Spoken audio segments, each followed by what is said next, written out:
COVID-19 antara belajar online dan offline.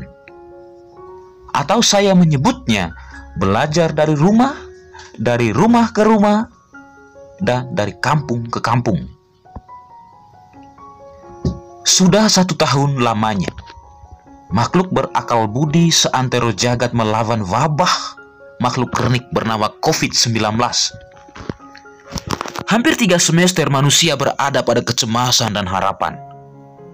Cemas oleh belum berakhirnya cerita tragis dan kenyataan nyawa manusia yang direnggut akibat virus ini.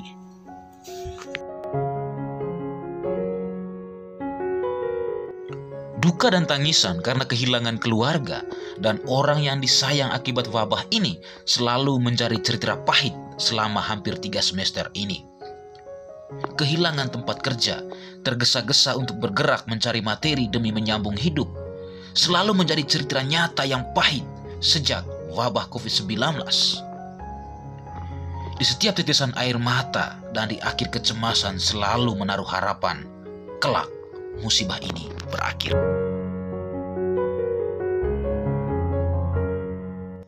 Musibah ini merontokkan tatanan politik, sosial, ekonomi, dan pendidikan. Menjawab harapan agar musibah ini berakhir, pengambil kebijakan dan pemegang palu keputusan di masing-masing negara melakukan berbagai langkah preventif seperti lockdown, pembatasan sosial berskala besar, dan istilah lainnya yang membatasi interaksi langsung antar masyarakat. Hal yang sama juga berlaku di Indonesia. Langkah pencegahan yang sama dilakukan pula dalam dunia pendidikan dengan memberlakukan belajar dari rumah atau sekolah dari rumah atau dengan istilah lainnya. Belajar dari rumah mungkin tidaklah terlalu sulit bagi guru dan siswa yang berada di kota maupun daerah dengan infrastruktur jaringan komunikasi yang memadai atau memiliki akses jaringan internet.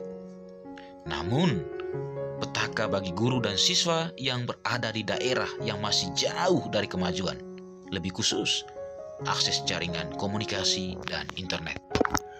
Lalu bagaimana guru dan siswa di pedalaman mengatasi hal ini?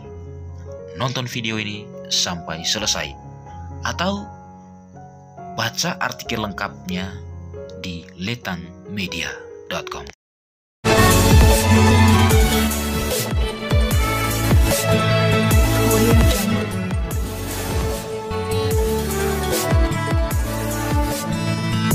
Atahatam TV menyajikan kelas budaya, puisi, film pendek, komedi Manggarai, public speaking, dan ngobrol pintar, serta dokumentasi kegiatan. Selamat menonton.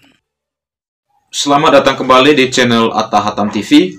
Pada segmen kali ini adalah segmen ngopi.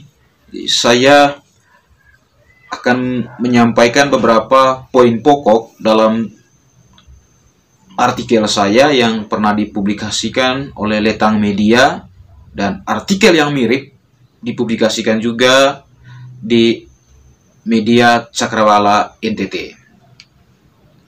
Artikel itu berjudul COVID-19 antara belajar online dan offline. Atau saya menyebutnya online ini adalah belajar dari rumah ke rumah, bahkan dari kampung ke kampung.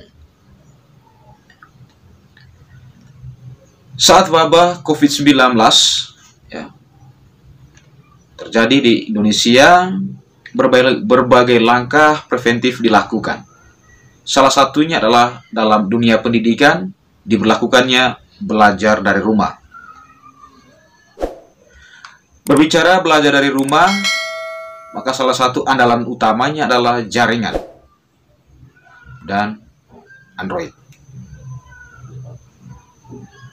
Ketika berhadapan dengan keterbelakangan pembangunan,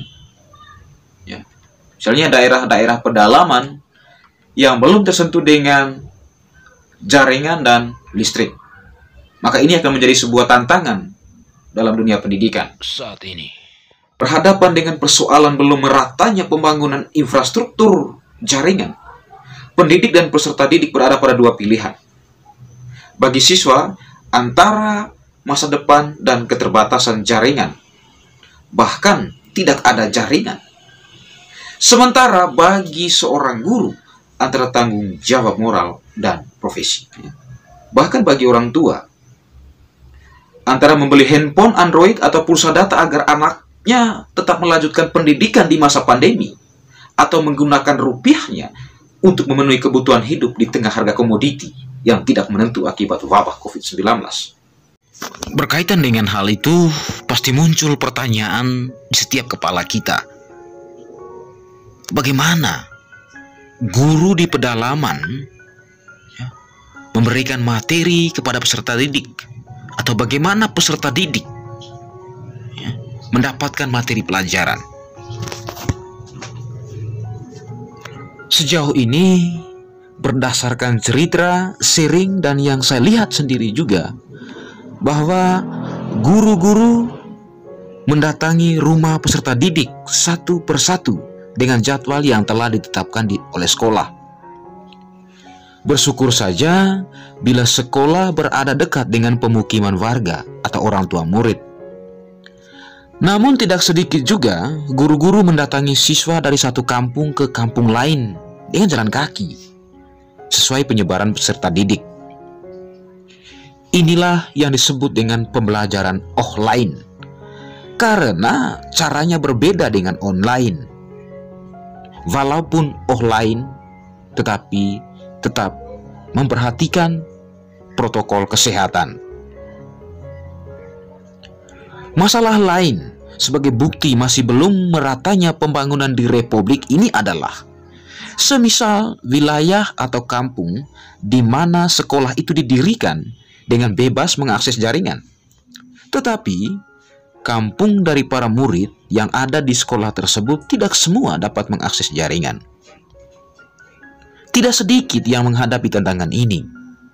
Sejauh yang saya lihat selama ini adalah para siswa berusaha mencari jaringan atau tempat yang dapat mengakses jaringan, sekalipun jauh dari pemukiman, asalkan ada jaringan, supaya bisa mendapatkan materi pembelajaran, mengirimkan tugas, dan untuk mendapatkan informasi lainnya dari sekolah.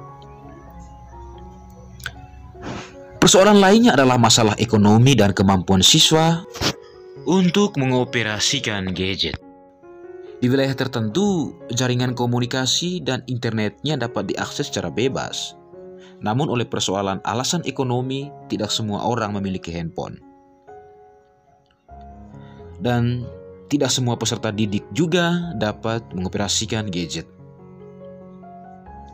Tentu tidak ingin menciptakan kisah buram untuk dunia pendidikan Indonesia di saat pandemi. Guru-guru di pelosok tanah air selalu berusaha semaksimal mungkin agar peserta didik mendapatkan pengetahuan dengan mendatangi rumah siswa satu demi satu secara bergilir untuk mengajar, memberi tugas, dan mengumpulkan pekerjaan rumah yang sudah diberikan sebelumnya.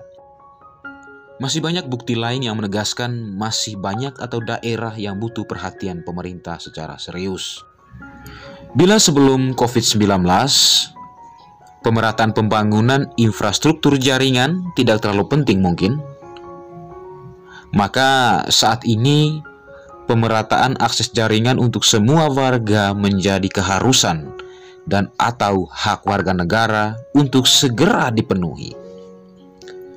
Bila masih ada warga yang belum atau tidak beruntung untuk menikmati informasi dengan teknologi digital selama dan sesudah pandemi COVID-19, maka sama saja dengan meninggalkan atau membiarkan mereka semakin terperosok dan semakin tertinggal dari berbagai sektor. Hal ini semakin diperparah lagi bila tertinggal juga dari segi infrastruktur transportasi dan listrik.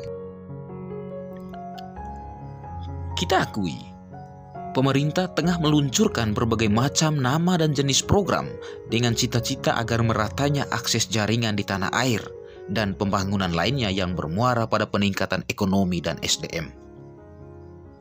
Harapan ini sedikit terbentur dengan ketertinggalan lainnya, seperti akses transportasi dan listrik.